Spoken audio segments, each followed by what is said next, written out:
دعنا الآن إلى إجراء القرعة مع توتال انرجي 2023 2024. قبل إجراء القرعة دعني أشرح إلى الجميع أن هناك إجراءين فيما يتعلق بكأس الكونفدرالية. لدينا 3 مستويات طبقا للترتيب الفرق في آخر 5 سنوات. المستوى الأول لدينا فريق نادي الزمالك المصري، بركان من المغرب، وأيضا ريفر يونايتد نيجيريا والعاصمة. المستوى الثاني نوار الكونغولي وأنغولا ساجرادا وفيوتشر من مصر ومن تونس أيضا.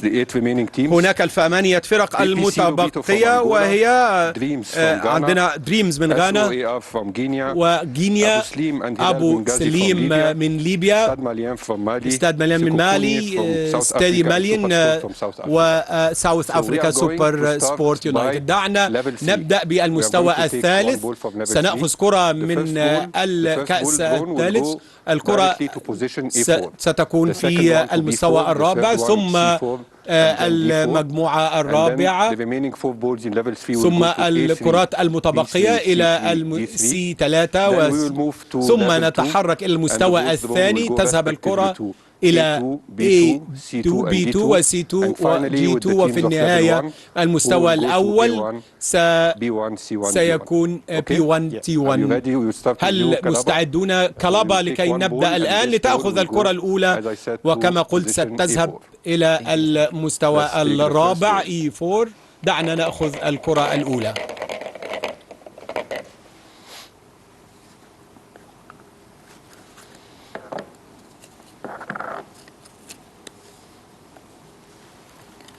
الهلال from Libya. الهلال من ليبيا. هلال from Libya. This is the first appearance. هذا أول ظهور للهلال في دوري المجموعات في كأس الكونفدرالية في المجموعة ألف 4 أو A4.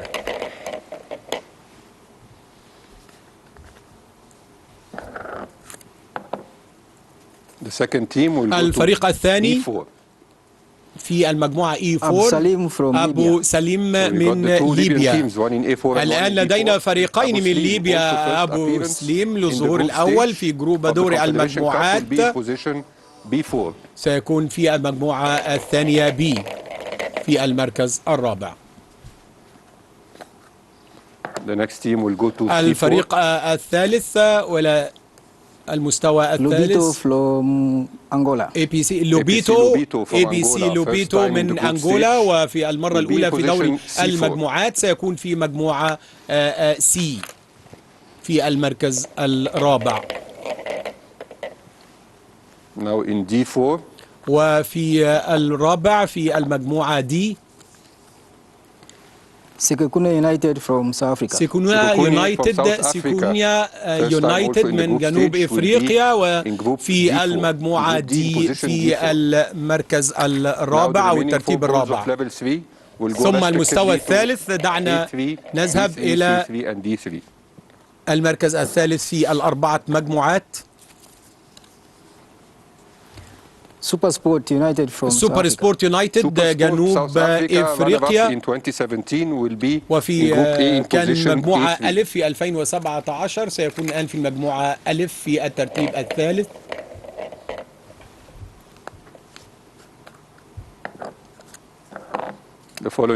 الفريق التالي للمرحلة الثالثة سوار SOAR من غينيا، المرة الأولى في دوري المجموعات، ويكون في المجموعة الثانية في الترتيب الثالث. ما زال أمامنا فريقين في كرتين. دريمز اف سي من غانا، المرة الأولى أيضا في دوري المجموعات، وفي المجموعة الثالثة في المركز الثالث. والفريق المتبقي في هذا المستوى الثالث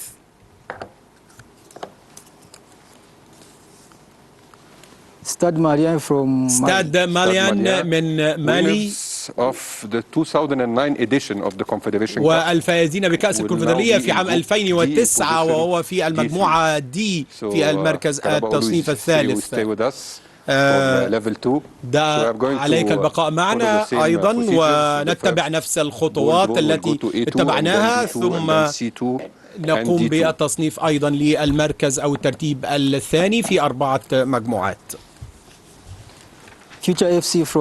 فيوتشر من مصر، وهي المرة الثانية على التوالي لظهوره في دوري المجموعات في كأس الكونفدرالية، ويكون في المجموعة ألف مع أيضا الفريقين السوبر سبورت والهلال. الفريق الثالث في المجموعة الثانية ساغرادا إسبرانزا من أنغولا، وهذا الظهور الأول في دوري المجموعات، سيكون في المجموعة الثانية التصنيف الثاني، ومع أبو سليم أيضا من ليبيا الفريق التالي للمجموعة سي أو المجموعة الثالثة.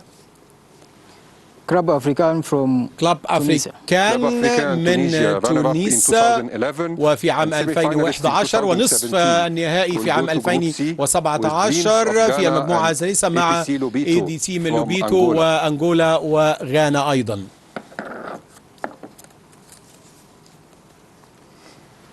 ديابلا from Congo. ديابلا نوار من كونغو، المرة الثانية في دوري المجموعات في كأس الكونفدرالية في المجموعة الثانية مع ستاد مليان ويونايتد من جنوب أفريقيا. كيكانا الآن لاستكمال المجموعة، عليك أيضا الجزء الأهم والمستوى الأول، فيوتشر سوبر والهلال في المجموعة الأولى. من يلتحق بهذه المجموعة؟ USMA from Algeria. The defending champions. المدافع عن بطولة USMA في المجموعة الأولى، العاصمة ضد أيضا فيوتشر والهلال. المجموعة الثانية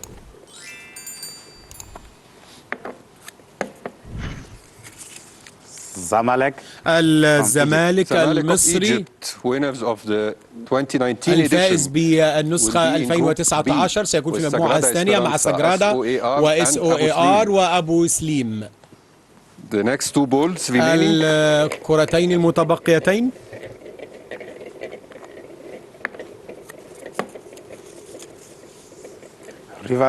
ريفرز يونايتد من نيجيريا للمرة الثالثة في دوري المجموعات في المجموعة الثالثة سي مع أفريكانا ودريمز ولوبيتو. الفريق الأخير المتبقي للمجموعة الرابعة في الترتيب الأول